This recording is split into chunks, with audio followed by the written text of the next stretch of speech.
Hello students, welcome to my channel. हमने first video में wealth management का introductory part देखा था एंड उसमें थोड़ा और आगे देखते हैं। दो क्वेश्चन है, इंपॉर्टेंट है एग्जाम पॉइंट ऑफ व्यू से भी। एक एक components of wealth management and the next question which we are gonna do is needs and expectation of clients. दोनों क्वेश्चन एग्जाम में या तो आइदर 15 मार्क्स और 8 मार्क्स के लिए आ सकता है, तो हम देखेंगे इसमें क्या है। So let's begin.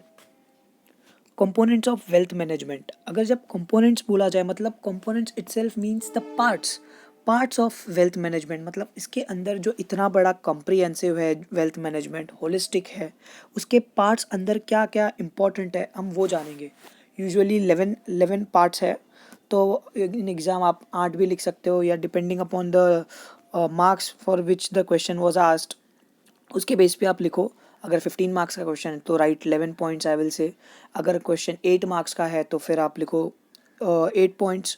But make sure आप अपनी लैंग्वेज में एक्सप्लेन करो, ना कि एग्जैक्ट बुक से लिखा हुआ कॉपी करो, ठीक है। सो ये है उसके 11 parts. Cash flow management, investment management, tax planning, insurance planning, state planning, business succession planning, retirement planning, fiduciary services, legal services, accounting and reporting, portfolio management. ये 11 को रिमेंबर करने, नेम्स रिमेंबर करने के लिए एकदम ईजी मैंने नाम बनाया है। बाजू में ये लिखा हुआ है, आपको दिख रहा होगा, थोड़ा लाइट है। आईपीएल तो मैच सब देखते रहेंगे, तो आईपीएल उसमें किससे खेलते हैं? बैट से खेलते हैं, तो बैट। पर आप थोड़ी खेल रहे हो, आप तो घर पे बैठ के देख रहे हो। क्या क्या क्या करते करते देख रहे हो? फ्राई राइस खाते हुए देख रहे हो, ठीक है। तो आईपीएल, बैट, फ्राइज, तो आपको याद रहेगा ये हेडिंग्स। अब एक एक हेडिंग्स को थोड़ा एनुलेट करते हैं। कैश फ्लो मैनेजमेंट, ये सबसे इम्पॉर्टेंट इसका पार्ट है, ठीक है ना, बराबर है। कैसे? फर्स्ट कंपोनेंट हो गया ये कैश फ्लो, बिकॉज कैश, आपका जो कैश है, जो एक्सेस सरप्लस कैश है, उसको मैनेज करने के लिए आपको वेल्थ मैनेजर आपको गाइड करेगा, अंडरस्टैंड करेगा और आपका पैसा इन्वेस्ट में लगाएगा। देन इन्वेस्टमेंट मैनेजमेंट में क्या होगा?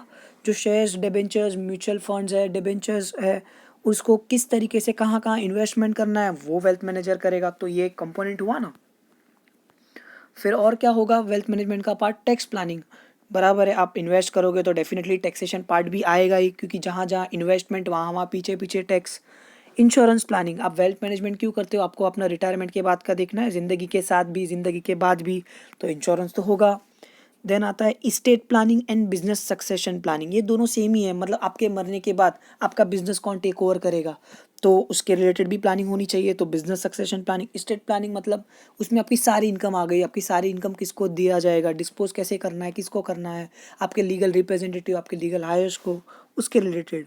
Then retirement planning, it's again the same of insurance planning में आपको थोड़ा प्लान्स देखने को मिल जाएंगे। रिटायरमेंट प्लानिंग में आपके जो एकदम प्रोग्राम्स हो गए, मतलब जैसे कि आपको ये प्लान है, मतलब आपको रिटायरमेंट के बाद आपके बेटे की शादी के लिए अमाउंट चाहिए, तो वो प्लान को एग्जैक्ट डेडिकेट किया जाएगा। फिड्यूशरी सर्विस, फिड्यूशरी आप एक ही वर्ड में इसको समझो, दो पर्सन के बीच में एक पर्सन जो है ट्रस्ट जो आपको, मतलब एग्जांपल मैं लेता हूँ विल का। अगर जब विल रहती है, विल बनाते हैं, तो लॉयर अपॉइंट करते हैं। Lawyer act as a trustee किसके बीच में? आपके घर घर के लोगों के बीच में, कि वो जब आपके मरने के बाद आके विल पढ़ेगा और उसके बिहाफ पे आपको आपका जो भी हिस्सा बनता है वो देगा। So it's a person who agrees on behalf of someone as a matter of trust and confidence. ये पर्सन पे आपको ट्रस्ट एंड कॉन्फिडेंस होगा। देन आगे बढ़ते हैं लीगल सर्विसेज पे। ऑब्वियसली ये सब मैंने जैसे विल का एग्जांपल लिया, तो सारे डॉक्यूमेंट्स भी बनेंगे, और डॉक्यूमेंट हो गए, ट्रांसफ़र ऑफ प्रॉपर्टी के डॉक्यूमेंट हो गए, नॉमिनी किसको बनाया वो डिटेल्स होगा। तो डेफिनेटली लीगल सर्विसेज भी आ गई इसके अंदर कंपोनेंट। और ये सारे पैसों का खेल है, तो ऑब्वियसली अकाउंट्स तो होगा ही। पोर्टफोलियो मैनेजमेंट क्यों कहा जाएगा? ऑब्वियसली आपके वेल्थ सारे मिक्सचर्स से बनाया हुआ है। It's a mixture of policy, plans, accounts, legal, सब मिक्स है। सो इट्स अ डाइवर्सिफाइड पोर्टफोलियो, तो ऑब्वियसली पोर्टफोलियो मैनेजमेंट इसका पार्ट होगा। देन आते हैं, ऑब्वियसली अगर आप वेल्थ मैनेजमेंट कर रहे हो तो एज अ क्लाइंट आपके कुछ एक्सपेक्टेशन होंगे टुवर्ड्स द वेल्थ मैनेजर। आप उससे मिलने जाओगे, वेल्थ मैनेजर को मिलने जाओगे, तो आप उससे क्या एक्सपेक्ट करोगे वो लिखना है ये आंसर्स में। बहुत ही सिंपल है, बस ऐसा सोचो, आप कस्टमर हो, आप जा रहे हो एक वेल्थ मैनेजर के पास, तो आप उससे क्या क्या एक्सपेक्ट करोगे पद दिखते हैं। कस्टमाइजेशन, आपको डेफिनेटली कुछ ऑलरेडी मेंशन किया हुआ प्लान नहीं, आप आपके हिसाब से बोलोगे नहीं नहीं मुझे ये नहीं ये प्लान चाहिए, मुझे वो नहीं ये, तो आपको कस्टमाइज़ करके दिया जाएगा प्लान। और जिस पर्सन से आप बात कर रहे हो वो वेल्थ मैनेजर भाई ट्रस्टेड भी होना चाहिए, उसको प्रोडक्ट का नॉलेज होना चाहिए। ट्रांसपेरेंसी इन चेंजेस, मतलब वो आपको जो भी इन्फॉर्मेशन है वो ट्रू एंड फेयर दिखा दे, ऐसा नहीं कि आपको अंधेरे में रखे, आपको ट्रू एंड फेयर इन्फॉर्मेशन दिखा दे, और वो आपको सारी एक्सेस दिखा दे इन्फॉर्मेशन एंड पोर्टफोलियो के रिलेटेड।